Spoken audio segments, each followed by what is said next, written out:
Welcome to Cold Black Coffee, the podcast that took us so long to think of the name, our coffee went cold. I'm your host, Robert MD, also known as a young Imam on all social media platforms, and I'd love for you to follow me on there too. Today, in the booth, we have the one and only DJ.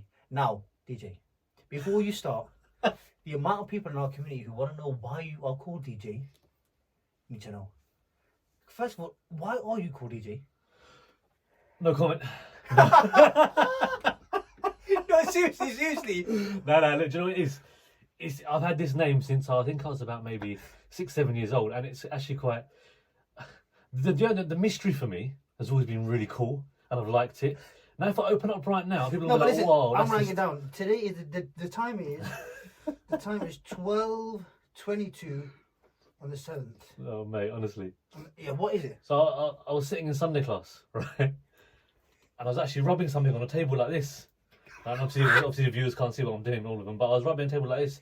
And there's a guy in our Sunday class who, a good mate of mine, he started saying, oh, look at him, he's trying to be a DJ, And he started calling me DJ Gary, right? No way. Because I live in Feltham. Feltham was very kind of, a little bit chavvy and this, that and the other. So he started calling me DJ Gary, and then the Gary dropped, and it's just been DJ ever since. Is that seriously? That's the true story. All those who I wish it was a little bit more interesting. I think to myself, there's got to be like someone life you used to live before, and like, is that really the reason? Yeah, that's it, bro. That's exactly it. Which is DJ, I've got you here today to talk about young people's issues. I know you work a lot with young people. Yep. And even I was young back in the day. No, I am still young. Oh, yeah. Well. And you're still young, yeah, regardless of the grades. But listen, I want to know why young people are really struggling in this day and age. You work in a department which looks after, to some extent, the upbringing and the nurturing of young people. Yeah. What are they going through? There's a combination of things, and I think now if I look at, I've got 2 kids now as well, and for me I think when they get to an age of 15, 16, it's probably going to be the hardest time they're going to face in society, right? And the main things that I think have come out from over the last few years, number one, COVID, it has an impact. Really? I was always thinking, do you know what, it hasn't, and I was like kind of pushing back, saying no, it can't be that much of an impact. I think maybe some people use it as an excuse and whatnot, but the last 2 years or so, kind of going up and down the country, interacting with the kids and the youth and the boys and speaking to them and understanding their stories, it has had an impact. It genuinely has.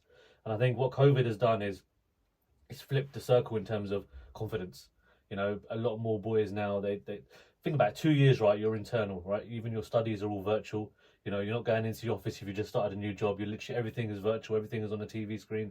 You're not interacting with people. Those are key skills that you learn when you're going in day out. You adapt, you understand, you manage yourself, speaking to different personalities and different individuals. And these people that are kind of either gone through university or then started their job in those 2 years, they just haven't got it. And that's made them almost kind of take a step back. The second one is, I think, social media. Mate, huge. Like, I'm not on social media. Oh, I got rid of it 7 years Why? ago. For me, I remember I was on a train once, and I used to work at ITV. And used to have a lot of ITV content on my social media because I was always like, that was the job I was doing. I was on a train once, and I got on a Feltham, and it's a 25-30 minute journey to Waterloo. And when I got off at Waterloo, I realised all I had done was just this on my phone. And people can't see it, but I'm just swiping, right? And I'd done nothing else.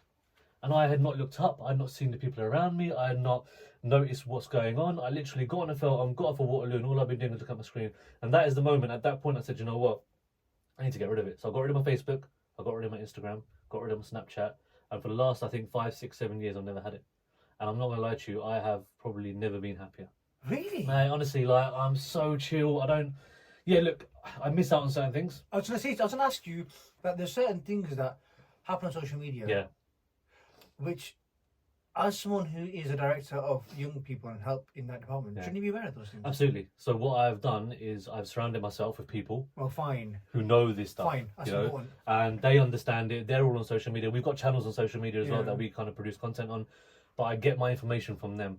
I know what social media might do to me. I have that addictive personality, man. Well, I can I can get addicted to stuff, man. So for me, it has been kind of a blessing in disguise. And what I have seen, and like even when chatting to my missus and stuff, social media has changed the game. It is absolutely addictive. Yeah, you're right. And it's not 80% of it is false. A lot of the stuff that the kids are watching these days, right? It's all fake, man. It's not reality. It's not real. It's not life. It's not what you experience outside. So when you go speak to these boys, right, they're talking to you as if, oh, we're going to do this, we're doing this, we're doing this, and you're sitting there thinking, hang on a minute, mate. You haven't walked 2 steps yet. You haven't even been on your journey yet. Yeah, you don't understand what life is like. And rather than going out there and experiencing life and meeting people and speaking to people, they're just literally living their life on this social media platform. It has benefits. Don't get me wrong. Yeah. I'm on there. Yeah, of course. And to be honest, I think I share the same sentiment as you, that genuinely, if I didn't have the Imam platform, I wouldn't be on social media. Yeah, no, mate, I agree. Because I know the damage it Yeah. can have on your mental health, Yep. on your relationship. Yeah. And I've been very open on this podcast before, in the first few episodes, of how social media nearly destroyed my marriage. And before I had that conversation on this podcast, I had to ask Melissa to be like, are you okay with me sharing that conversation? Because I got goosebumps saying that. Yeah. It nearly destroyed my marriage. And it had very severe consequences. But by the grace of God, alhamdulillah, I passed through that phase, and I've now learned how to navigate through social media. But I agree, if it wasn't for the Young Imam platform, I won't be there, because it's toxic. Bro, all the big dogs of Facebook, Snapchat, all these guys, they don't let their kids use their social media platforms. If you listen to their talks and stuff, they always say, when you're talking about it, oh no, my kids don't have it. I don't let my kids use it. Mark Zuckerberg, all these guys. These are the guys that run it. Social media has its benefits, but I think it's far more commercialized now, where it's all about money. All these influencers, if you were to genuinely take an influencer and say, look, do you actually use these products? I'm just getting paid to advertise it. And then you've got some young kid who's just, all they know is this individual that they look up to, and they kind of, worship the ground they walk on, and they're going, I can't use that product, and I want to now buy that product. And it has no impact or bearing on their life. So this is the challenge, I think, that a lot of the kids are facing. Is COVID has had an impact in terms of the lack of confidence and whatnot, but also I think social media is very damaging. Can we just pick up on those two things? Yep. One, you mentioned COVID. Yeah. And I'm just concluding what you said, that COVID has an impact on people because it's made them recluse. Yes. It's had a lack of interaction with people. Yep. And it's made them lose any interpersonal skills they might have had. I guess it would be then if a young person came to you and said, I'm struggling and I've really found it hard to navigate through COVID and now I don't know what to do, what would your advice be to them? Good question, big question. There's multiple things that I think, there are boys that I'm speaking to at the moment who are... Oh, really? Yeah, they are. They're not necessarily struggling, but they just don't know where they want to go. They finished their university. They didn't necessarily want to do the degree they were doing, but they were doing because they wanted to get into. And now they're trying to work out what's next in life. And then from that perspective, they are kind of a little bit struggling. My thing is, first one is, I think, interaction.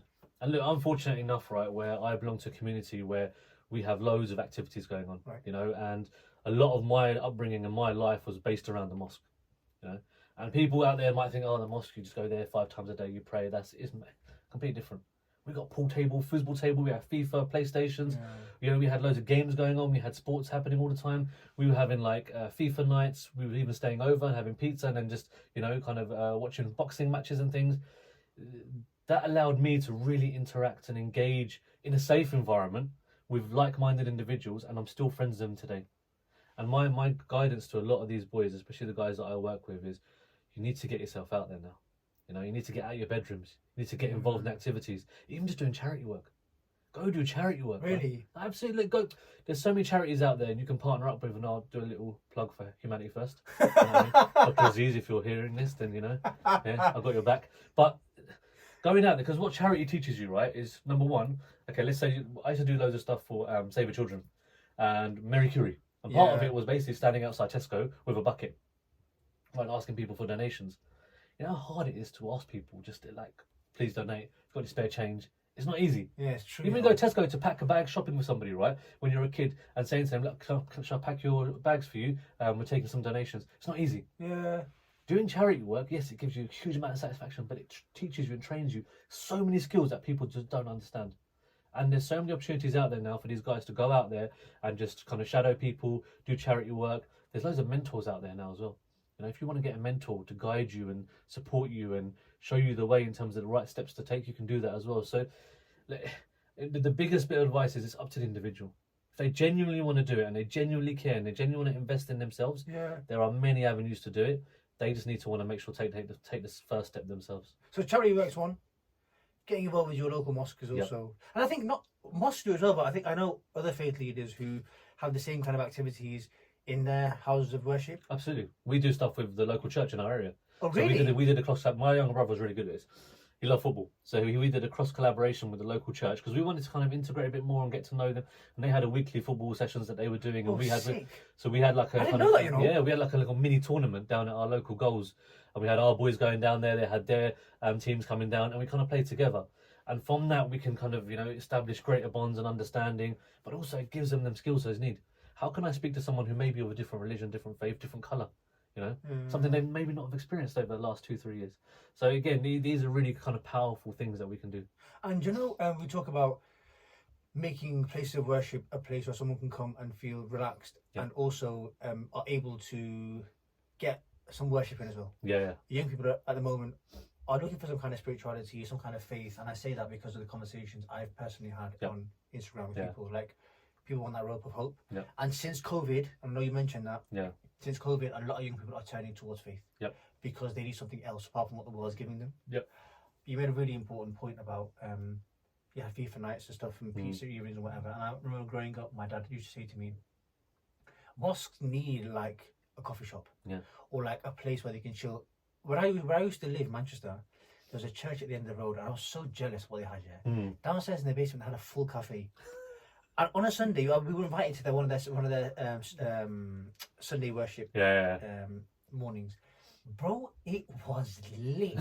Bro, and people were saying to me, "We just come for the coffee," and then they go and engage with worship. You love your coffee. No, yeah, I do. I didn't even think of that. No, but like, what I was thinking is, but it was epic. Yeah. And that's the way you engage people with work. It's not saying come play FIFA, only play FIFA, and then go home. Yeah, exactly. It's about incorporating everything together. You need to give people a reason to kind of come as well now. The reality is religion, unfortunately, is at a state now where it's a lot of it's not tangible. And it's not sexy. Let's be honest, right? It's not, because it's very disciplined.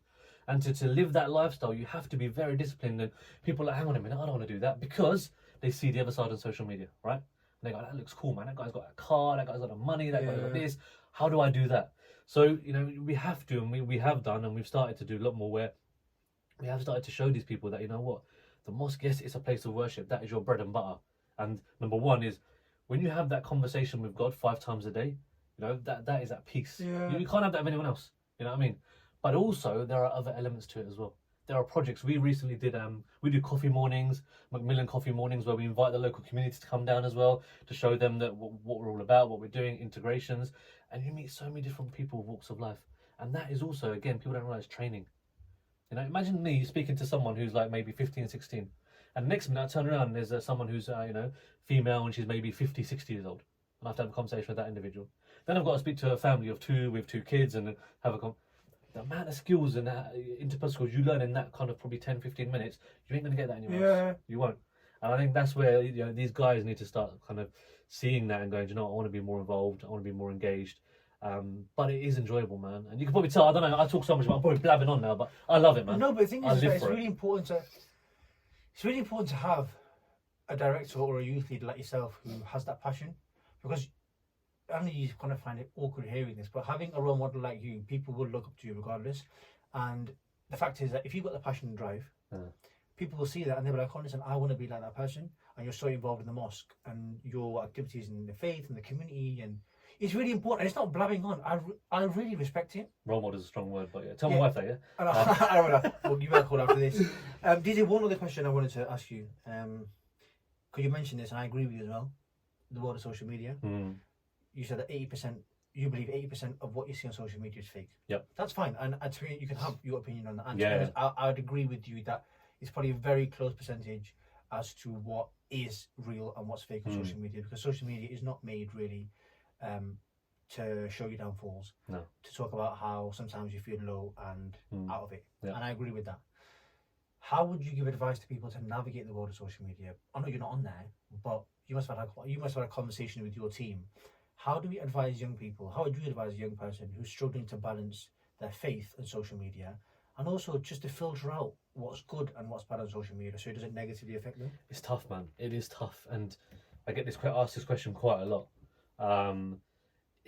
I don't necessarily think there is a balanced way to do it, if I'm being honest. Really? I think if you're on social media and you know yourself that you are constantly on it and you're always scrolling and you're looking at other things and whatnot, the best solution for you is to go cold turkey. It has to be. Really? I genuinely believe that, because look, I think, social media it's like a drug. It is so addictive. Yeah. It's almost insane. Yeah. There are people I know in my workplace, right, who say, I'm not going to be on Instagram for a month, right? And they're like, I'm going to delete the app. I'm not going to go on it, blah, blah, blah. And then I think that maybe like a few days later, 2 weeks later, they're on it and go, oh, what happened? Oh, I couldn't do it. And this is social media we're talking about, right? And you can imagine someone who's addicted to cocaine or whatever is having the same conversation, like, oh, I want to steer clear of this, and then they go to rehab and whatnot. Well, it's true, I didn't even think of it. You have to go cold turkey, and it's tough, but then what that gives you, and the only thing it'll give you, is perspective. Imagine, right? You've got rid of all your social media. You now have to look at the world around you. You now have to interact and engage. Yeah. You now have to go and find your source of information and news from other channels. Mine's Apple News, right? Oh, really? Yeah, I mean, that's my platform. Like, my platform is Apple News. That's where I get my news from. I do watch BBC sometimes, stuff like that. You then have to go start watching other things like documentaries, understanding about life, about animals, about society. It just opens your eyes to so many things out there. And the biggest thing I can say is that when you're on a train and you're not on social media, you'll start to realise, there's so much more you can do. Yeah. Read a book, look around you. Have you ever sat on a train and just looked out the window? Yeah, very rarely. Like, it's Oh, I different. got a train, I got a neck ache. Is Because I'm just sat like, exactly. Exactly. And actually, the time flies. You go up and you're like, whoa, Yeah, what's where happened? am I? What's happened? Yeah, it's true. It's You true, know what I you mean? know. You ain't gonna get this time back, man. So my thing is, look, enjoy every minute of it. Enjoy the world. Enjoy the people. Speak to as many people as you can. Grow your understanding of different cultures, different religions, different faiths, Yeah. different personalities. And I promise you, maybe when you get to 30, 35, you'll be like, do you know what? Best decision I ever made. Yeah, do you know, I've actually deleted TikTok. Yeah. I've never been on TikTok, but Because, bro, TikTok. I've heard that's mad, isn't it? I've heard that's really mad. TikTok Yeah, is I've mad. heard it, yeah. Like, I had to delete it because Yeah. it's like, you just have to scroll and another one comes up. Yeah. But it's an addiction, and you're Yeah. right. Like crack, cocaine, Yeah. and like drugs. Yeah. It's an addiction. Yeah. And social media is incredible how they made it. Right? To tune your brain. They know. To tune your brain that this is what I need. Just keep going, keep going, keep going. Yeah. It's really dangerous. Yeah. I would wrap the podcast up with asking the guest and also giving a takeaway point. So I wanted to ask you, from your work, or even this conversation, what would your takeaway points be for everyone who's listening, who might be struggling with the things that you talked about? My one takeaway is, I think that you got to get yourself out of your comfort zone. I think you need to have just the confidence to go out and say, do you know what, today I'm going to do something different. I'm going to do something new. I think the easiest thing to do, genuinely, and I'll keep banging on about this, but I think it's so because it's satisfactory, is just go do some charity work. I think, look, I've said it from day one, right? Charity work, the mosque, my my role as a youth leader, it has saved my life. Where I was from 15 years ago.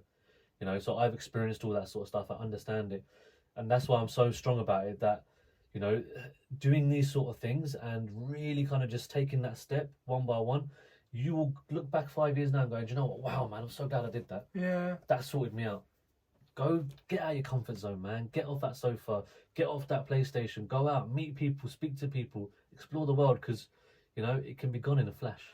I think I hear that, and I think it's easier said than done. Oh, absolutely. But I think my takeaway point is going to be just piggyback off your point that if you do want to get out, 100% encouraged to get out and meet new people and do charity work. If you find it hard to do that, surround yourself with people who are already in that world. And I can guarantee you, if you shoot a DM to someone, or a charity leader or a faith leader to be like, listen, I want to get involved in this, you don't have to go to the certain faith leader who you know. Yeah. You can go to any charity organisation and say, listen, I want to help out and do my bit for the community. Like, charity work is one of those things where you give back to the community. And God says, if you can't fulfill God's rights until you fulfill the rights of His creation, and that's super important. Yep. TJ? Yes. Now I know the story. Thanks for coming. Ruin my street cred, bro. Everyone knows now your dog secret as to why you are called DJ. everyone who's listening, thanks for tuning in. The conversation is king, and I hope to hear you all here and see you all here next time for another conversation and podcast episode of Cold Black Coffee.